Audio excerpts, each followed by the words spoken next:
High বন্ধুরা, আমি আজ তোমাদের সাথে ডিমের কারি রেসিপি শেয়ার করব। দেখো, প্রথমে আমি তেল গরম করে একটুখানি নুন একটুখানি হলুদ দিয়ে কড়াইয়ের মধ্যে ডিমগুলো দিয়ে হালকা করে ভেজে নিলাম।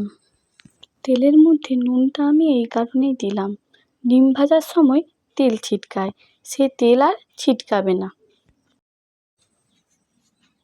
তারপর দেখো, আমি ডিমগুলো ভেজে নিয়েছি, ভেজে তুলে নিয়েছি।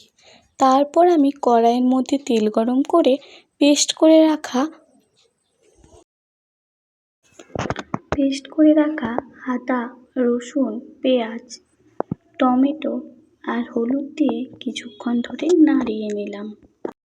তারপর দিয়ে দিলাম একটুখানি জিরে গুঁড়ো, দিয়ে মশলাটা কষিয়ে নিয়ে মশলার মধ্যে তেল ছাড়তে আমি দিয়ে দিলাম 4টে চেরা কাঁচা লঙ্কা, যেগুলো আমি আগের থেকে চিড়ে রেখেছিলাম।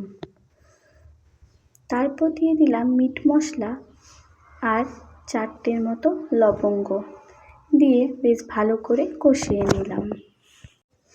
তারপর মশলাটা কষানো হয়ে গেলে আমি ডিমগুলো দিয়ে কিছুক্ষণ ধরে কষিয়ে নিয়ে নামিয়ে নিলাম। তৈরি হয়ে গেছে ডিমের কারি।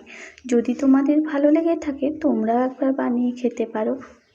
আর লাইক, কমেন্ট, সাবস্ক্রাইব করতে ভুলে যেও না যেন।